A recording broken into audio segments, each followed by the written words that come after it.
बच्चों, कैसे हो आप सब। मैं आपका दोस्त, आपका मेंटर समीर यादव। चलिए शुरू करते हैं आज की पढ़ाई। आज हम पढ़ेंगे क्लास 10 का चैप्टर 1 का पार्ट 2। इसमें हम क्या पढ़ेंगे? इसमें हम पढ़ेंगे इरेशनल नंबर को प्रूफ करना, जैसे √2, √3, √5 इसको प्रूफ करते हैं। और जो एडिशन इरेशनल नंबर का होता है इसको भी प्रूफ करेंगे कि इरेशनल नंबर है, ठीक है।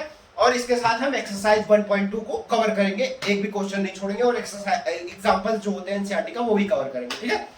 तो मैक्सिमम बच्चों को ये चैप्टर पढ़ने के बाद भी उनको ये कंफ्यूजन बना रहता है कि 2 डिवाइड्स Q² लिख दिया जाता है डायरेक्ट, बच्चे को क्लियर ही नहीं होता, बच्चा रट के रखा है ये। और P = 2C। आज तक बच्चे को, मैक्सिमम बच्चों को, ये 98% बच्चों को फील ही नहीं होता कि ये क्यों लिख दिया गया, क्यों लिखते हैं ये मैं आपको फील दी के जाऊंगा कि ये लिखते क्यों है। मैक्सिमम बच्चों को ये क्लियर नहीं होता, ठीक है। तो चलिए स्टार्ट करते हैं हम अपना लेक्चर। हम इसको स्टार्ट करेंगे एक थ्योरम से, जो कि थ्योरम हमें हेल्प करेगी इरेशनल नंबर प्रूफ करने में। तो वो थ्योरम क्या है? एनसीईआरटी अगर आपके पास बुक हो तो आप बुक में देखिए, थ्योरम 1.2। वो थ्योरम क्या कहती है? वो थ्योरम कहती है कि अगर कोई नंबर है प्राइम नंबर, कि वो थ्योरम जो है एप्लीकेबल ही प्राइम नंबर के लिए होती है, कंपोजिट नंबर के लिए नहीं एप्लीकेबल होती। अगर आपको prime number, composite number in सब में डाउट हो रहा है तो आप मेरा पार्ट 1 लेक्चर देख सकते हो, चैनल पे जाके प्लेलिस्ट में है, ठीक है। तो ये थ्योरम क्या कहती है? ये थ्योरम कहती है कि अगर कोई नंबर प्राइम नंबर p है, मान लो, ठीक है, तो वो अगर प्राइम नंबर जो है a² को डिवाइड कर रहा है, ये थ्योरम कह रही है अगर वो डिवाइड कर रहा है तो वो जो नंबर प्राइम नंबर p होगा वो a को भी डिवाइड करेगा, ठीक है। अगर आपको अभी नहीं समझ आता है, अभी मैं एग्जांपल देके आपको समझाऊंगा, समझ आ जाएगा, ठीक है। ये थ्योरम को बहुत ज्यादा हेल्पफुल होता है, हेल्प करती है हमें प्रूफ करने में रैशनल नंबर को, ठीक है। चलिए इस थ्योरम को पहले देखते हैं, पहले स्टेटमेंट देखते हैं क्या कह रही है। थ्योरम 1.2 है, आप बुक में देखिए। इफ क्या कहती है? इफ अ प्राइम नंबर, क्या कह रही है? If a prime number p है, डिवाइड कर रहा है, divides Q², then p also divides Q, divides A, ठीक है। ये क्या कह रही है? P divides Q, यहां में A कर सकते हैं, A², ठीक है। कह रही है कि अगर कोई प्राइम नंबर P है, अगर वो A² को डिवाइड कर रहा है, ठीक है, वो जो प्राइम नंबर p होगा उसका जो a वाला वैल्यू होगा, मतलब जैसे 16 है, 16 का अगर हाफ मतलब रूट लोगे, जैसे ये क्या है a² और a b क्या अंतर समझ लो, जैसे 16 है तो 16 का ये 4 हो जाएगा, ठीक है। वो कह रहा है अगर वो 16 को डिवाइड करेगा, प्राइम नंबर कोई भी होगा, तो वो जैसे 4 को भी डिवाइड करेगा। जैसे एग्जांपल लेते हैं, आप क्लियर हो जाएगा। क्या एग्जांपल है? जैसे a को हम मान लेते हैं 16, ठीक है, a को मान लिया 16 और प्राइम नंबर मान लो 2, ठीक है। अगर ये प्राइम नंबर इसको डिवाइड कर रहा है, 2 × 16 होता है ना, ये डिवाइड कर रहा है, ठीक है। ये अब थ्योरम कह रही है अगर ये इसको डिवाइड कर रहा है तो इसका जो मतलब जो रूट वाला पार्ट नंबर होगा, जैसे 4 होगा, उसको भी ये डिवाइड करेगा प्राइम नंबर, ठीक है। ये इसको भी डिवाइड कर रहा है, आप देख ही रहे हो, 2 × 4 होता ही है। ये थ्योरम एक तरीके से प्रूफ हो गई। दूसरा नंबर हम देख सकते हैं, जैसे अगर हम a को मान ले 225, ठीक है, a को मान ले 225, तो इसका प्राइम नंबर कौन सा डिवाइड करने वाला होगा? हम ले सकते हैं 5 इसको डिवाइड करेगा ना, ठीक है, 5 इसको डिवाइड करेगा, 5 4 20 हो जाएगा, तो हो जाएगा 545, ठीक है। ये मतलब डिवाइड करोगे तो ये डिवाइड हो जाएगा इससे, ठीक है। देन इसकी जो a की वैल्यू होगी, a की वैल्यू क्या होगी? 15, तो 15, ये जो 15 है वो 5 इसको भी डिवाइड करेगा, ठीक है। ये थ्योरम आपको बताना चाह रही है कि अगर जो प्राइम नंबर होता है, अगर वो a² वाले नंबर को डिवाइड करेगा, देन a वाले नंबर को भी डिवाइड करेगा, ठीक है। समझ गए? ये थ्योरम आपको समझनी थी, ठीक है। ये थ्योरम अभी जब हम इरेशनल नंबर प्रूफ करेंगे वहां पे बहुत हेल्प करेगी हमारी। देन हम जो मतलब इरेशनल नंबर हम कैसे प्रूफ करते हैं, एक मेथड होता है। कौन सा मेथड? Contradictory method. कौन सा मेथड? Contradictory method. इस मेथड को पहले आप समझिए, मेथड क्या होता है। इसमें क्या होता है कि हम पहले स्टेटमेंट को मान लेते हैं कि हाँ वो है, देन हम उस स्टेटमेंट को रॉन्ग प्रूफ करते हैं। जब स्टेटमेंट जो हमने जैसे एग्जांपल के तौर पे मान लीजिए कोई बच्चा है, वो आप मान लो कि वो स्कूल रोज जाता है, तो अगर आपको ऐसा कुछ पता चल गया कि वो स्कूल नहीं गया, तो वो क्या जो आपने मान रखा है कि स्कूल वो बच्चा रोज जाता है, वो गलत हो गया ना, एक तरीके से कॉन्ट्राडिक्ट कर गया आपका। तो इसी तरीके से हमारा प्रूफ हो जाएगा कि हाँ आपने जो मतलब एजम्पशन लिया है वो गलत हो गया, ठीक है। तो इसी तरीके से हम प्रूफ करेंगे। चलिए अब हम करते हैं इरेशनल नंबर की प्रूफिंग स्टार्ट, कि कैसे करते कैसे हैं। मेन अब वही है, ठीक है। अगर आपको ये प्रूफ करना समझ में आ गया तो ये पार्ट लेक्चर में कुछ है नहीं, मेन वही है, ठीक है। चलिए हम पहले प्रूफ करते हैं। Proof root 2 is irrational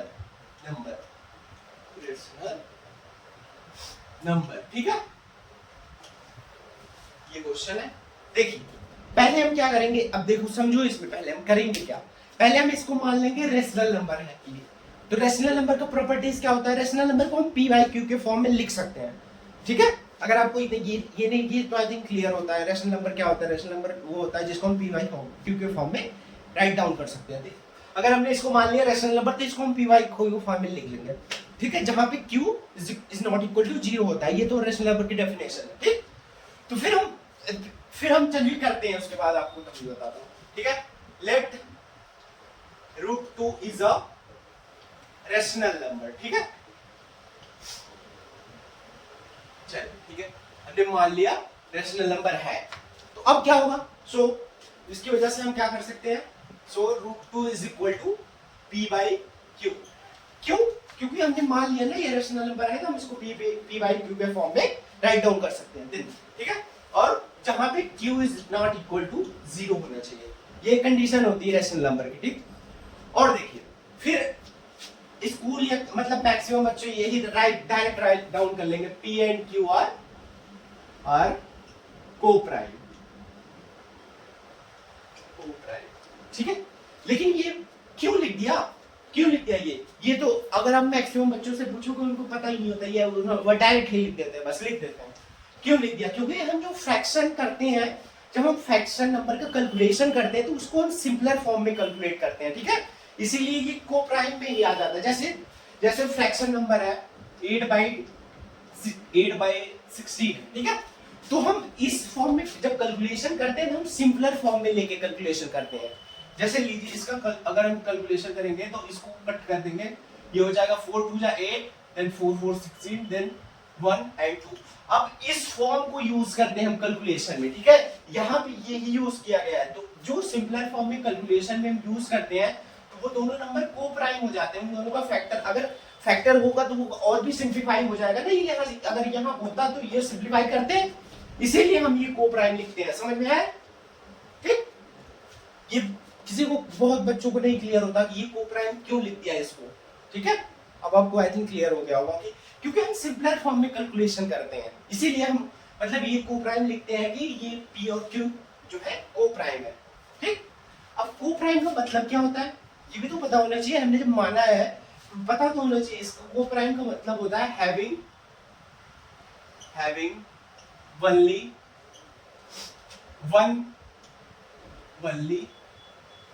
one number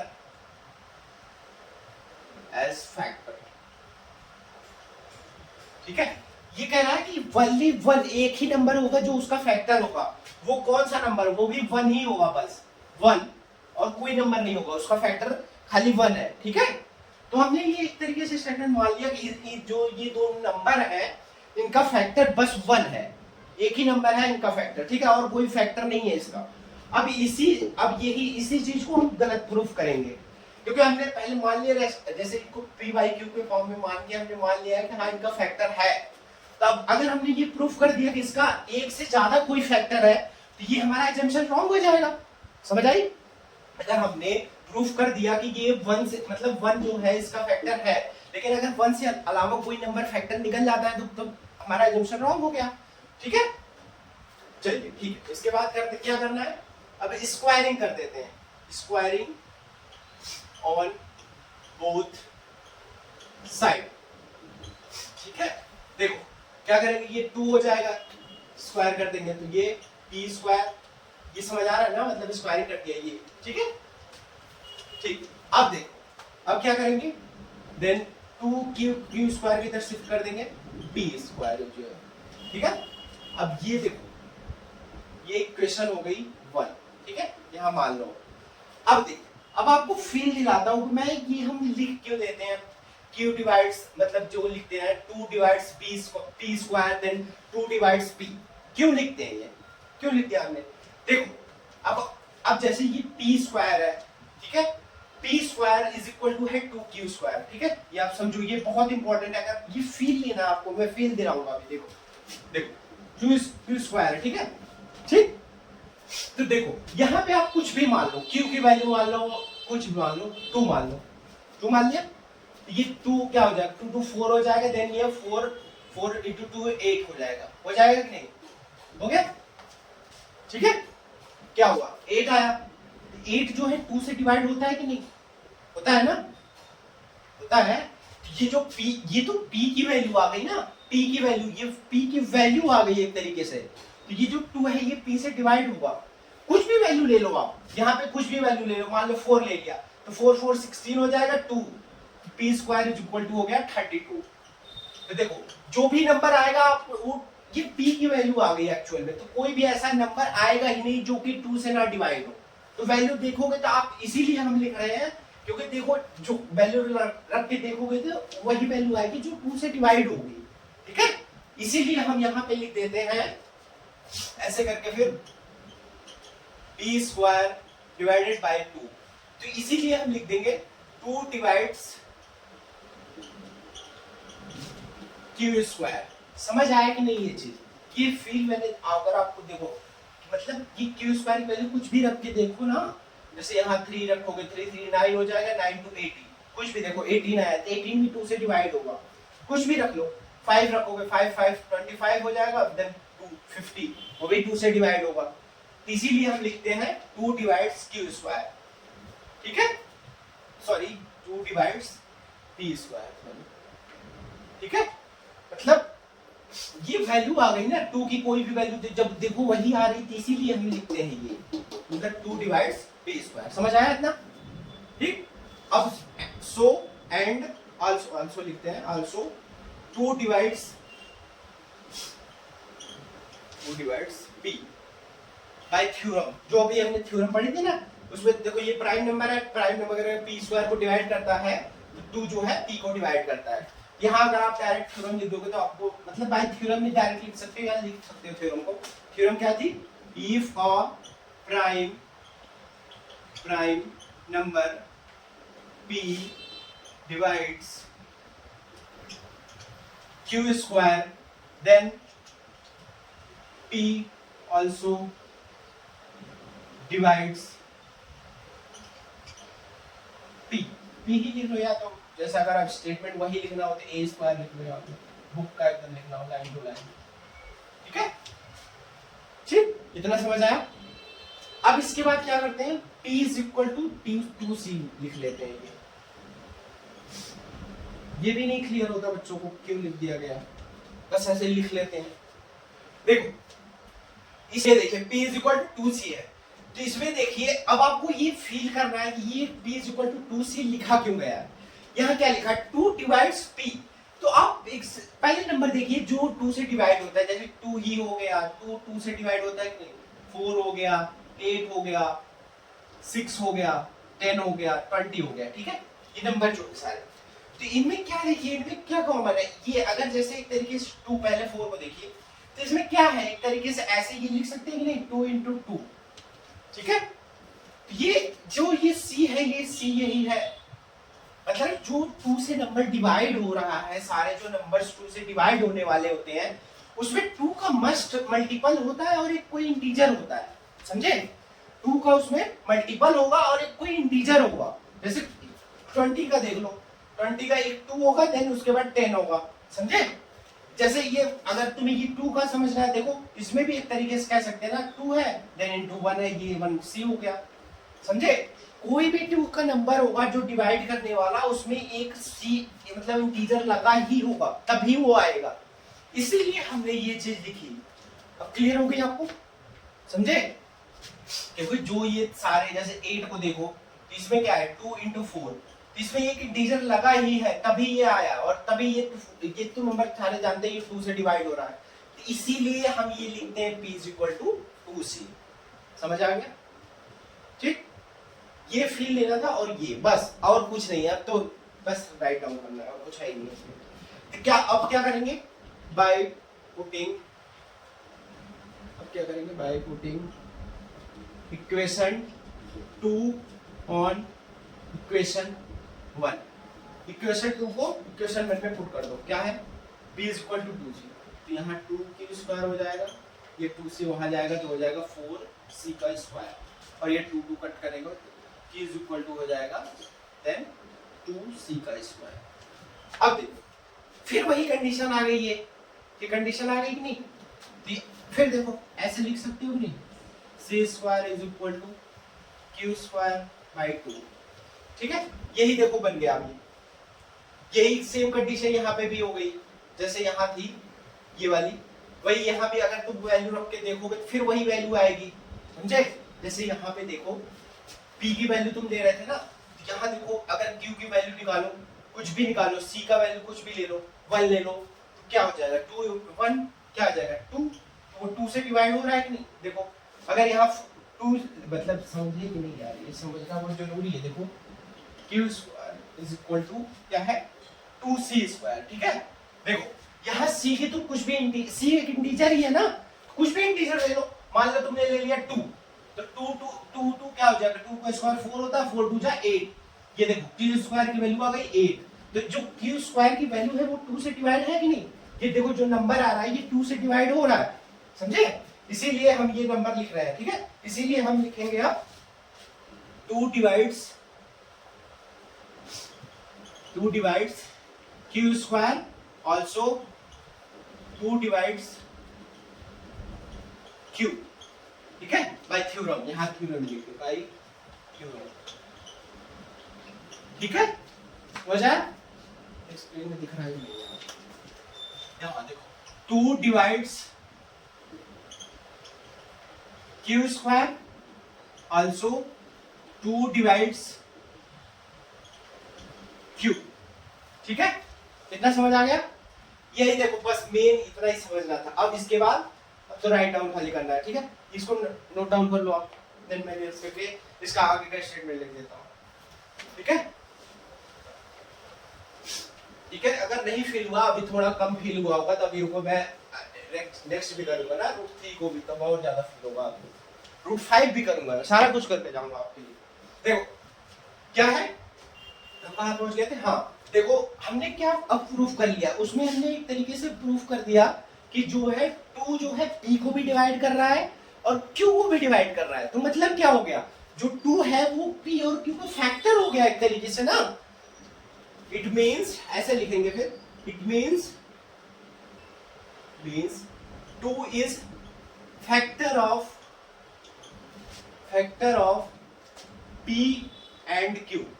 ठीक है, क्या हो गया? इसका मतलब ये जो 2 था ये एक फैक्टर इसका है p का, p और q दोनों का। तो हमने क्या माना था? हमने तो माना था खाली 1 ही एक फैक्टर है। ये हमारी जो स्टेटमेंट हमने अज्यूम की एक तरीके से कॉन्ट्राडिक्ट कर गई अब ना, इसीलिए लिखेंगे सिंस our assumption is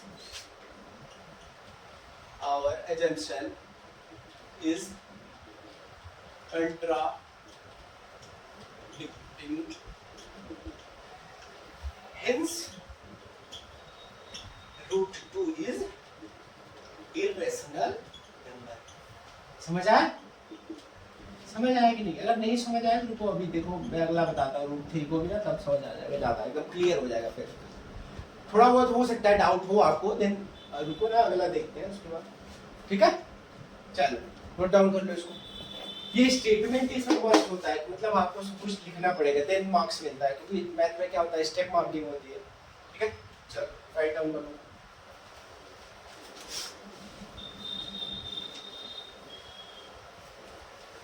अब क्या करेंगे? रूट 3 को कर लेते हैं एक बार। ठीक है, अगर आपको क्लियर हो गया तो आप आगे बढ़ सकते हो, अगर आपको नहीं फिर से देखना है देख सकते हो।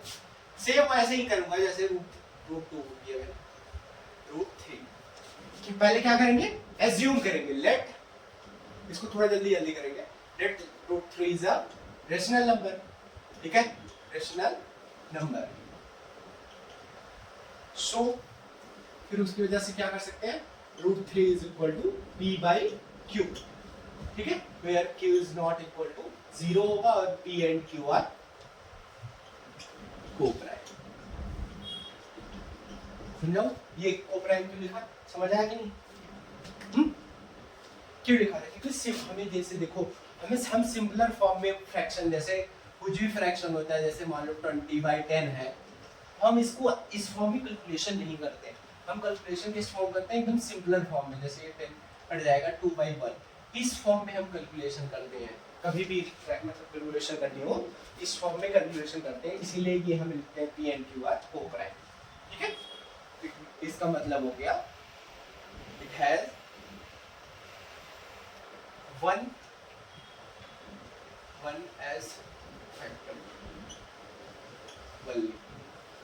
ठीक है, मतलब इसका खाली वन फैक्टर होगा और कोई फैक्टर नहीं है, ठीक है। अब क्या करेंगे, स्क्वायरिंग, क्या करेंगे, squaring on both side. Feel हो रहा है कि नहीं आ रहा, ये फील ही दिलाने आया था मैंने, और कोई वो नहीं था, आपको रटने को रट लो, अगर फिर वही अगर आप रट रहे हो तो फिर फायदा नहीं है मेरा बताने का।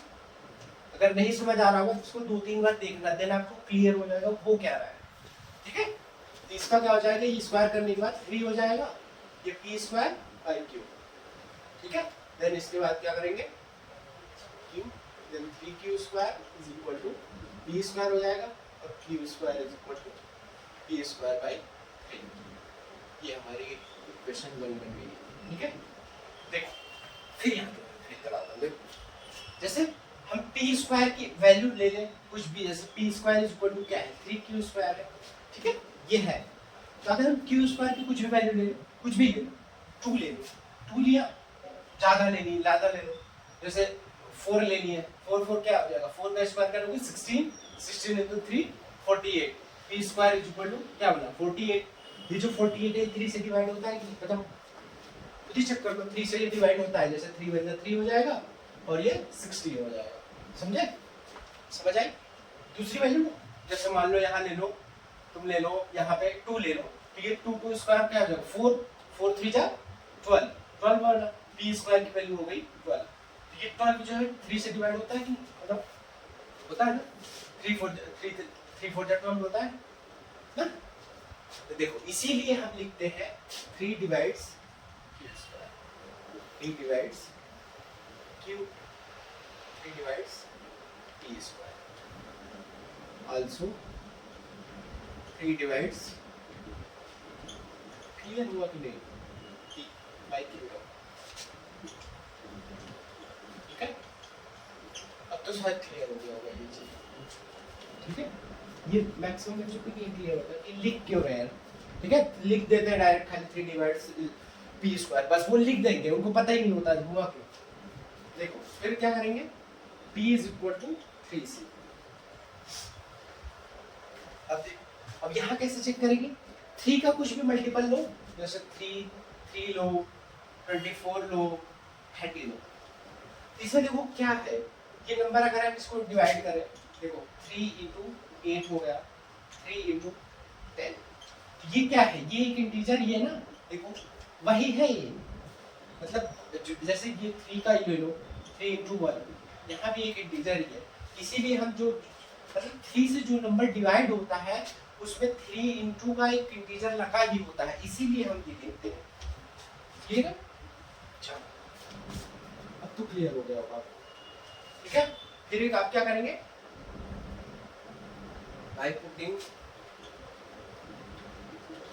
इक्वेशन 2 और 1, इक्वेशन 1, अब इसका इस इक्वेशन को सॉल्व कर दो, 3Q square is equal to हो जाएगा 3C मतलब 9 हो गया, देन C का स्क्वायर, तो ये हो जाएगा, ये कट जाएगा, 3 हो जाएगा, Q square is equal to 3C का स्क्वायर, फिर ये हो जाएगा C square is equal to Q square by 3, ठीक है, यहाँ तक क्लियर है।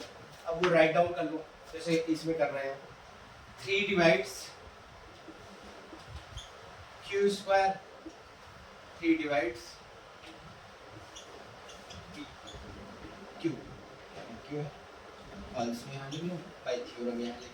ये थ्योरम का लिखना ऐसा इतना इंपॉर्टेंट नहीं होता लेकिन लिख दोगे तो अच्छा है। ठीक है समझ गए। अब इसका क्या मतलब हुआ देखो यहाँ तुम्हें मतलब कह दिया 3 जो है p को भी डिवाइड कर रहा है 3 जो है q को भी डिवाइड कर रहा है। क्या जो डिवाइड नंबर करता है वो वही तो फैक्टर होता है उसका समझे। इसी तरीके इसीलिए मतलब क्या हो गया जो हमने प्रूफ कर दिया कि जो ये 3 है ये q p q का फैक्टर बन गया है। तो हमने स्टार्टिंग में क्या माना हमने माना है खाली 1 जो है 1 उसका नंबर जो 1 होता है वही फैक्टर है।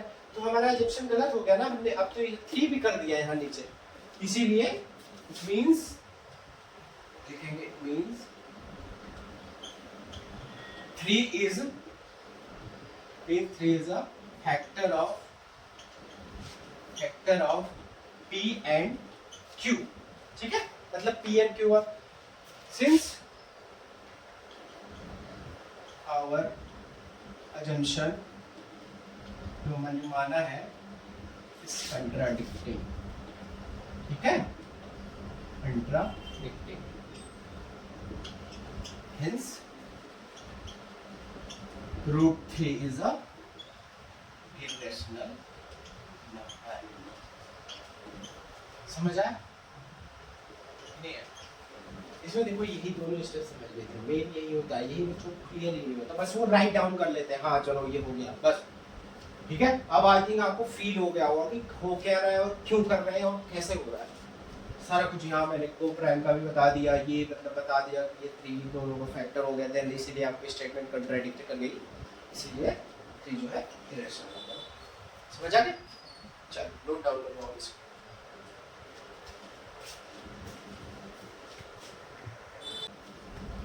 जैसे ही मैंने स्टेप वाइज लिखा है इसी तरीके से आप लिखोगे देन आपको मार्क्स मिलेंगे। तो अगर इसमें स्टेप मार्किंग होता है अगर आपने नहीं लिखा तो मार्क्स कट जाएंगे। ठीक है अब हम क्या पढ़ेंगे सम ऑफ इरेशनल नंबर।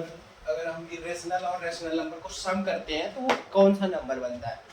अगर हम दो एक इरेशनल और रेशनल नंबर मतलब एक रेशनल नंबर हो गया और ये एक इरेशनल नंबर उनका सम करेंगे या डिफरेंस करेंगे तो वो हमेशा जो है इरेशनल नंबर आता है। ठीक है उसको अभी हम प्रूफ भी करेंगे। उसका स्टेटमेंट लिख लेते हैं आप ये याद रखना क्या होता है द सम और difference of rational and irrational number is always be a rational number। ठीक है irrational always be a irrational number। irrational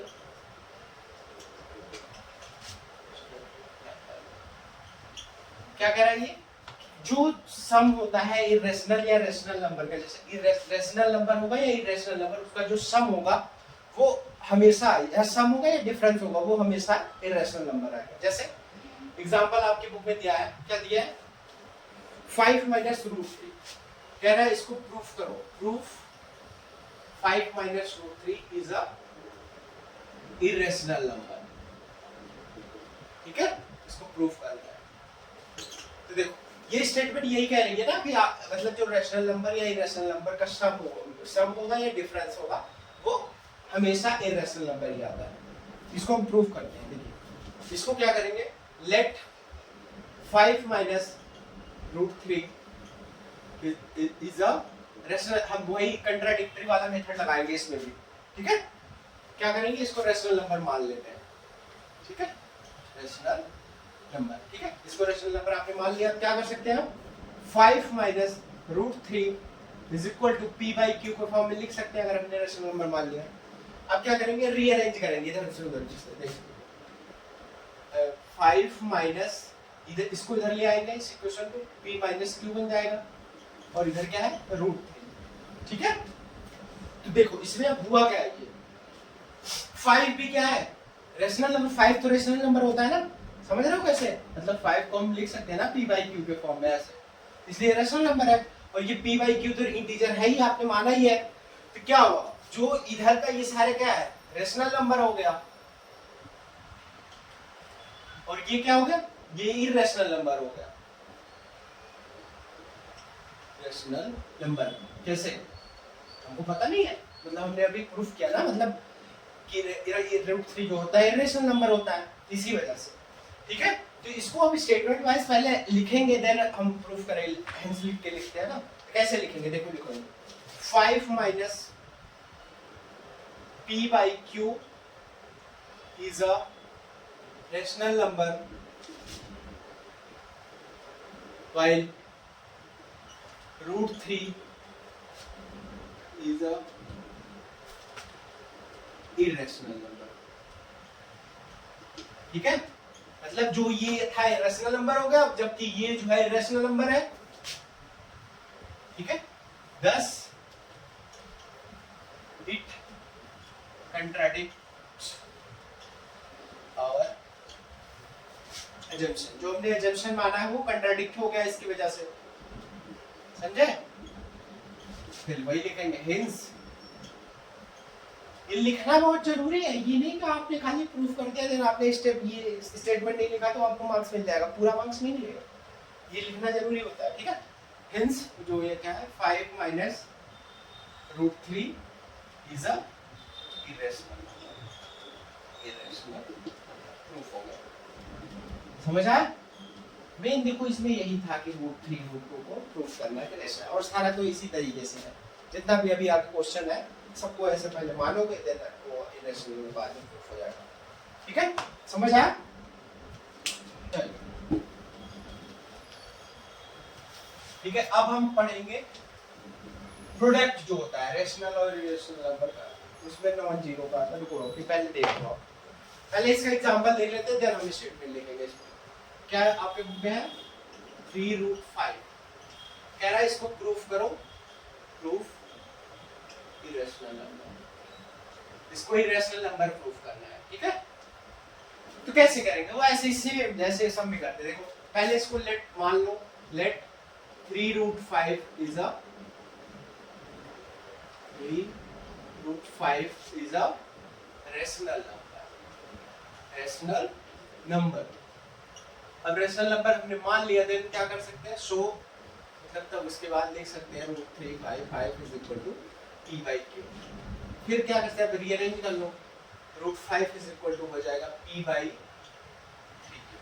ठीक है, अब वही फिर इसमें भी दिख रहा है, मतलब √5 जो ये इरेशनल नंबर है और ये p by 3q है, तो इंटीजर है एक तरीके से, ये रेशनल नंबर है ही, तो ऐसे लिखेंगे p by 3q is a rational number, is a rational number while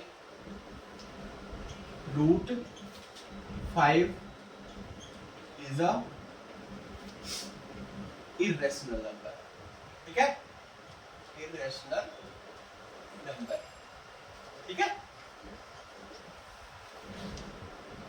it contradicts, ये हमारी जो contradicts our assumption,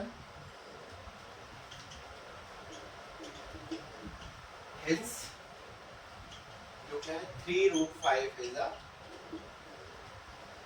irrational number। क्या हो गया, irrational number। ठीक है, समझ आ गया? अब देखिए इसमें एक आपको स्टेटमेंट मिलेगी कि the product of non zero rational number with a non zero rational number with a irrational number gives a irrational number. जैसे देखो पहले लिखा the product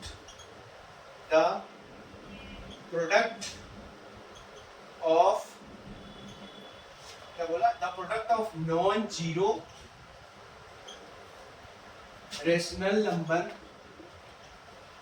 non-zero rational number with irrational number gives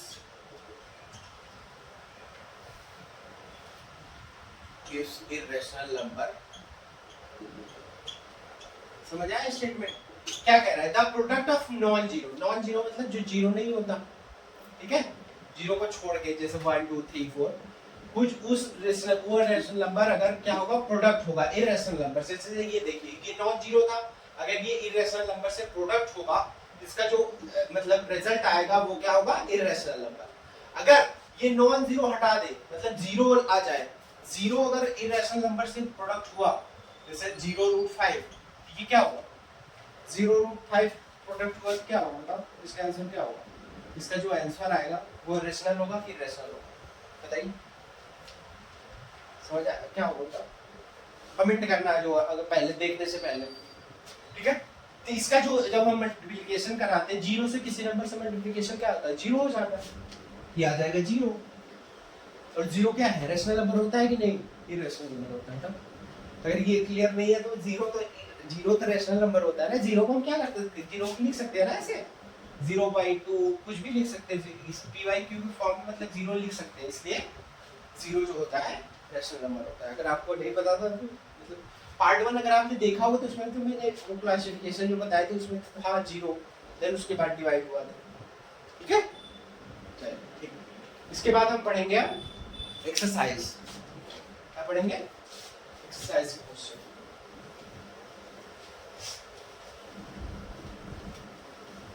समझ आ रहा है आपको?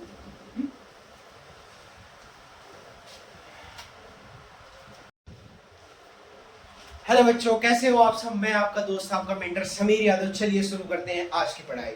आज हम पढ़ेंगे क्लास 10th का चैप्टर 1 का एक्सरसाइज 1.2 का सारे क्वेश्चंस, ठीक है। अगर आपने एक्सरसाइज मेरे लेक्चर नहीं देखे तो उसको देख सकते हो, पार्ट 2 जिसमें मैंने सारा कुछ डिस्कस किया है, मतलब प्रॉपर्ली एक्सप्लेन किया, सारी जो थ्योरम्स थी इसमें लगेगी अभी।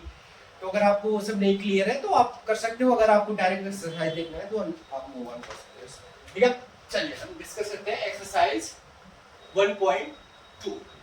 इसमें हम पहला क्वेश्चन क्या है, पहला क्वेश्चन हमें प्रूफ करना है, प्रूफ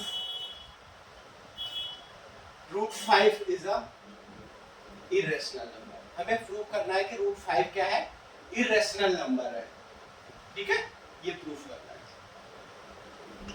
तो कैसे करेंगे, देखो कैसे करेंगे, let √5 is a rational number.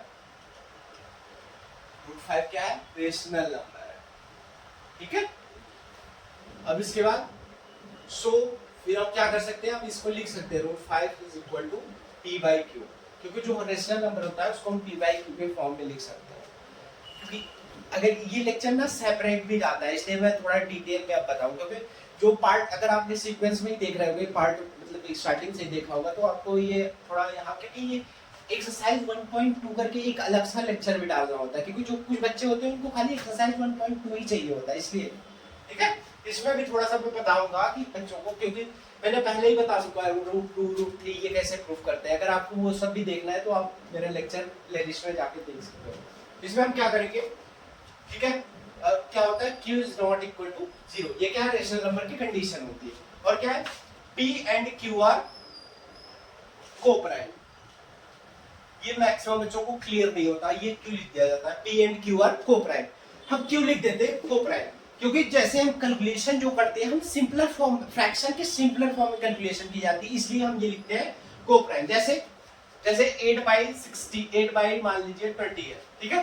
तो इस फॉर्म में हम कैलकुलेशन जो करते हैं तो इस फॉर्म में नहीं करते, हम कैसे करेंगे, इसको क्या करेंगे, डिवाइड करके 4 2 8 हो जाएगा, 4 5 20, इस फॉर्म में कैलकुलेशन करते हैं, ठीक है। इसीलिए ये नंबर जो होता है तब कोप्राइम। ये देखिए जब एकदम सिंपलर फॉर्म में आ जाएगा तो उसका एक ही खाली फैक्टर बचता है, ये देखिए ये कोप्राइम नंबर हो गया। और कोप्राइम नंबर क्या होता है, जो it has coprime number, it has only one number as factor। इसका क्या होता है, एक ही नंबर फैक्टर होता है, एक बस, वो भी क्या, कौन सा नंबर होता है, 1, ठीक है, एक ही फैक्टर होगा वो भी 1, ठीक है। तो देखिए इन दोनों का फैक्टर खाली 1 ही है, मतलब इन दोनों में कॉमन क्या है, फैक्टर अगर निकालोगे तो 1 ही आएगा, ठीक है। इसीलिए ये हम लिख देते हैं p and q are coprime, ठीक है। ये समझ आ गया आपको, ठीक। अब क्या करेंगे, स्क्वायरिंग ऑन बोथ साइड, ठीक है, दोनों साइड स्क्वायरिंग करते हैं, क्या ये 5 हो जाएगा, ये P square by Q square ना। फिर क्या करेंगे, रीअरेंज करेंगे, 5q square is equal to हो जाएगा पी स्क्वायर, ये इक्वेशन हो गई 1। ठीक है, अब देखिए, अब ये स्टेटमेंट लिख दी जाती है डायरेक्ट ऐसे, 5 डिवाइड्स टी स्क्वायर। ये मैक्सिमम बच्चों को क्लियर नहीं होती क्यों लिख दी गई है। देखो, अगर आप पी स्क्वायर की कोई भी वैल्यू ले लो, p square is equal to क्या है 5q स्क्वायर, तो आप इसमें q की कोई भी वैल्यू रखो, कुछ भी रख लो, 2 रख लो, 2 अगर q की वैल्यू आपने मान लो 2 रख ली, q is equal to 2, q square की वैल्यू क्या आ जाएगी 4, 4 into 5 20, p स्क्वायर की वैल्यू आ गई 20, ये क्या है 20 जो है 5 से डिवाइड हो रहा है कि नहीं हो रहा है। कुछ भी और दूसरी मान लो, p स्क्वायर की वैल्यू मान लो, q स्क्वायर की वैल्यू मान लो 3 मान लो, 3 3 जा 9 हो गया, 9 5 जा 45, ये p स्क्वायर की देखो वैल्यू कुछ भी रख के वही आ रही, 5 से डिविजिबल वाली आ रही, इसीलिए हम ये लिखते हैं 5 डिवाइड्स p स्क्वायर। समझ आया, ऐसे नहीं लिख देते कि हम लिख दिया, ये होता है इसलिए लिखते हैं। ठीक है, अब क्या, फिर ऑल्सो 5 डिवाइड्स p, ये कैसे होता है, ये एक थ्योरम होती है, अगर आपने वो थ्योरम नहीं देखी तो मेरा लेक्चर आप देख सकते हो। ठीक है, ये एक थ्योरम होती है, उस थ्योरम का स्टेटमेंट है, if a prime number p divides a square, then p also divide a। ठीक है, ये थ्योरम है, ये थ्योरम जो होती है प्राइम नंबर के लिए बस एप्लीकेबल होती है, कंपोजिट नंबर के लिए भी, ये भी याद रखिए। ठीक है, अब क्या करते हैं, p इज इक्वल टू 5 से ले लेते हैं, मान लेते हैं। ठीक है, ये इक्वेशन हो जाता है सेकंड। बच्चों को ये भी नहीं क्लियर होता कि ये p इज इक्वल टू 5 से क्यों लिखा गया। ठीक है, ये क्यों लिखा गया, आप 5 का कोई भी मल्टीप्लिकेशन वाला नंबर लीजिए जो 5 से डिवाइड होता है, तो 5 से वही डिवाइड होता है जो 5 के टेबल में आता है। तो 5 का जैसे मान लीजिए 5, 25, 35, 45। ठीक है, इसका फैक्टराइजेशन करोगे, देखो जैसे ये क्या है, ये एक तरीके से तो ऐसे लिख सकते हैं 5 into 5, ये क्या है, इसको 5 into 7, इसको 5 into 9। अभी इसको भी बता रहा हूँ, इसको देखो, ये क्या हुआ है, देखो इसमें पहले एक 5 है, ये नंबर 5 से डिवाइड होता है, तो ये इसमें एक 5 है और इसमें एक इंटीजर लगा हुआ है, वो c है, इसीलिए यह लिखा गया है। देखो इसमें भी वही है, एक 5 है और ये एक इंटीजर है। ठीक है, इसमें भी एक 5 है और एक इंटीजर है, ये इसीलिए ये हम 5 से लिखते हैं। और इसमें भी, इसमें कैसे देखोगे, इसमें भी देखो ये लिखा होता है 5 into 1, ये राशि, समझे, इसीलिए हम ये लिखते हैं p is equal to 5 से, क्योंकि जो 5 से नंबर डिवाइड होने वाला होता है उसमें एक ऐसे होता ही है, मतलब एक 5 होगा और उसके साथ एक इंटीजर होगा, देन वो नंबर 5 से डिवाइड होता है, इसीलिए हम ये लिखते हैं p is equal to 5 से। ठीक है, अब क्या करेंगे, अब तो सिंपल है, by putting equation 2 on equation 1। अब इक्वेशन 2 को इक्वेशन 1 में पुट कर दो। ठीक है, ये हो जाएगा 5q square is equal to 25c square. अब इसको डिवाइड कट जाएगा, 5q square is equal to हो जाएगा 5c स्क्वायर। ठीक है, ये आ जाएगा, क्या आ जाएगा, ये हो गया c square is equal to q square by 5। ये देखो इसी तरीके से स्टेटमेंट आ गई ना एक तरीके से। ये अब इसको भी वही लिख देते हैं, 5 डिवाइड्स q स्क्वायर। इसको भी प्रूफ करूं मैं इस तरीके से, करूं, देखो क्या था, q स्क्वायर की वैल्यू मान लो क्या दिखा है, q square is equal to 5 से। ठीक है, ये है, ये देखो यही है ना, q square is equal to 5 से। q स्क्वायर के मतलब c जो है, c यहाँ भी क्या है कि टीचर ही है, c कोई नंबर ही है, तो ये क्या करो, c को कुछ भी मान लो, 2 मान लो, क्या आएगा, 5 2 जा 10, q स्क्वायर की वैल्यू आई 10। ये वैल्यू 5 से डिवाइड होती है कि नहीं होती है, इसीलिए हम लिख रहे हैं 5 डिवाइड्स q स्क्वायर। कुछ और दूसरा मान के देख लो, q square is equal to 5 का वैल्यू मान लो 10 मान लो, तो 10 क्या हो जाएगा 50, तो q स्क्वायर की वैल्यू क्या हो गई 50, इसीलिए हम लिख रहे हैं 5 डिवाइड्स q स्क्वायर। ठीक है, ठीक है। अब और लिख सकते हैं, ये थ्योरम से लिख सकते हैं आल्सो 5 डिवाइड्स q। ठीक है, ये हो गया।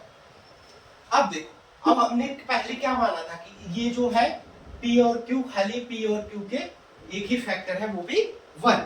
अब यहाँ क्या प्रूफ कर दिया हमने, जो 5 है वो q को भी डिवाइड कर रहा है और जो 5 है वो p को भी डिवाइड कर रहा है।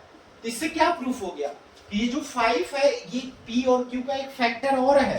तो ये हमारी स्टेटमेंट कॉन्ट्रैडिक्ट नहीं हो गई कि हमने स्टार्टिंग में तो माना था बस 1 और यहाँ पे एक 5 और भी निकल गया उसका फैक्टर, इसीलिए हमारी जो स्टेटमेंट थी वो कॉन्ट्रैडिक्ट कर गई। ठीक है, तो इसके बाद स्टेटमेंट लिखेंगे, क्या लिखेंगे, अगर आपने नोट डाउन नहीं किया तो आप थोड़ा सा पीछे करके नोट डाउन कर सकते। ठीक है, क्या लिखेंगे स्टेटमेंट, इट मींस, इसका मतलब हुआ कि वो जो मतलब यहाँ लाइन लिखने के बाद ऐसे जो question, it means 5 is a factor of, 5 factor है of p and q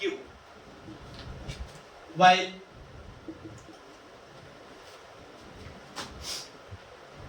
our assumption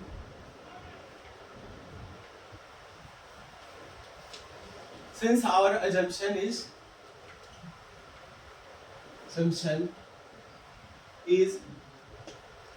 contradicting, हमारी जो assumption है वो contradict कर गई। ठीक है, hence इसी वजह से जो है ये √5 जो है, √5 इज अ irrational नंबर। क्या हो गया, इसी वजह से √5 जो है irrational नंबर बन गया। ठीक है, समझ आए? चल नोट डाउन कर लो, कॉन्सेप्ट आपको क्लियर हो गया होगा क्यों लिखते हैं वो लोग, रट के रखते हैं। ठीक है,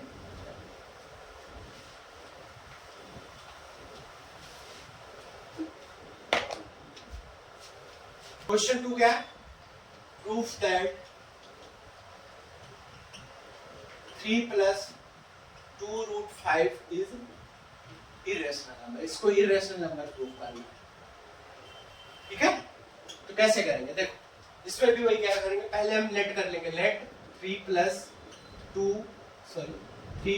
2√5 इज अ रेशनल नंबर। ठीक है, इसको रेशनल नंबर मान लिया हमने। ठीक, तो इसकी वजह से क्या करते हैं, सो अगर हमने रेशनल नंबर मान लिया तब क्या कर सकते हैं, p/q के फॉर्म में राइट डाउन कर सकते हैं। देन हमने वही किया, 3 + 2√5 divide is equal to p/q।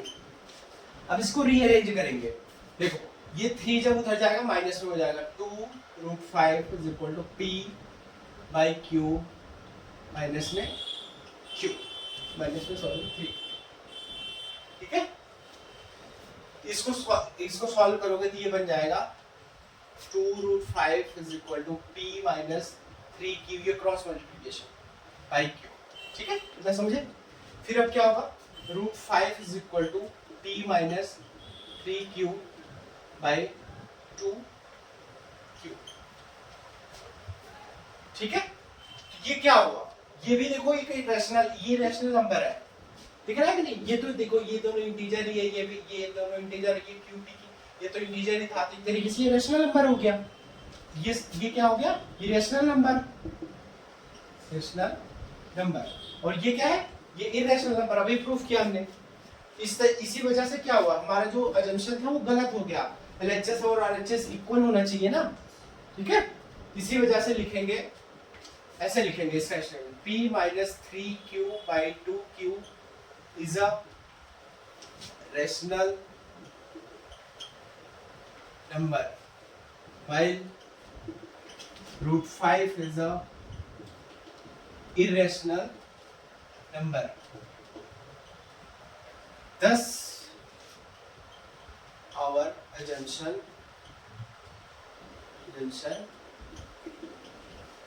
is contradicting. समझे? इसी वजह से हमारा जो assumption था वो गलत हो, contradicting.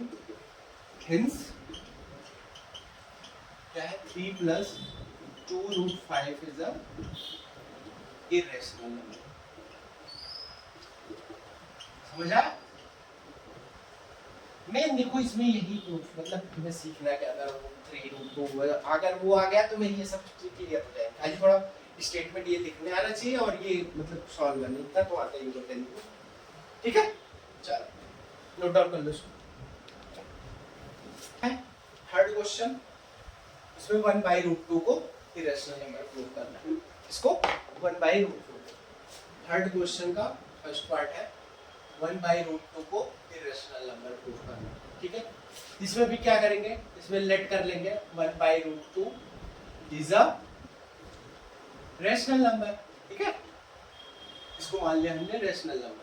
अब रेशनल नंबर क्या, अगर रेशनल नंबर मान लिया तो p/q के फॉर्म में राइट डाउन कर सकते हैं। तो p/q के फॉर्म में राइट डाउन कर लेंगे is equal to p/q।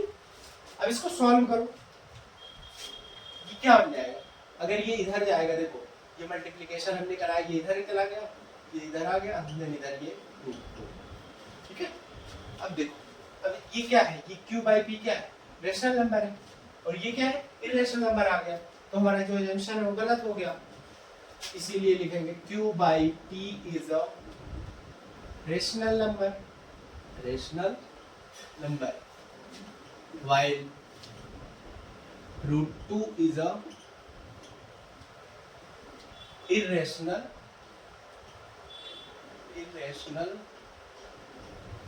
Number. ठीक है, जो हमारा ये नंबर था q/p वो रेशनल था और ये जो था इरेशनल हो गया, इसीलिए 10 और अजम्पशन, हमारा जो अजम्पशन है वो कॉन्ट्राडिक्ट कर गया, और अजम्पशन इज कॉन्ट्राडिक्टिंग। ठीक है, कॉन्ट्राडिक्टिंग। ठीक, इसलिए hints 1/√2 is a irrational number. ठीक, इसी वजह से 1/√2 क्या हो गया, इरेशनल नंबर। ठीक है, चलिए समझ आ रहा है ना।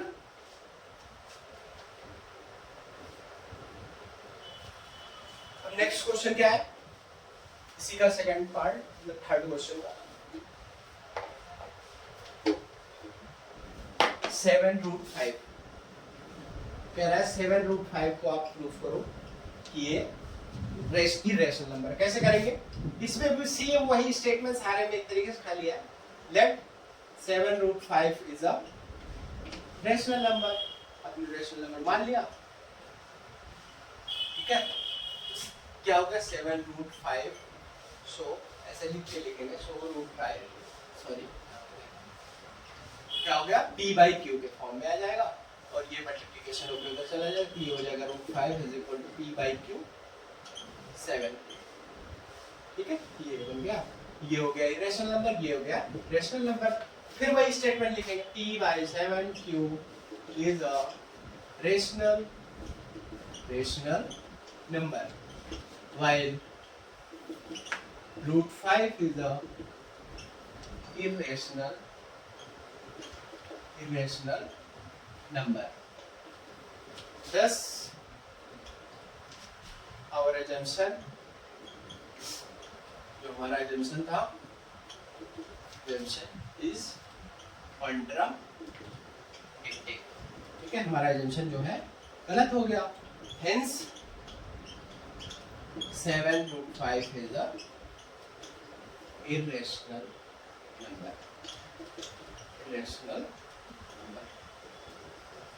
ठीक है, समझ आया।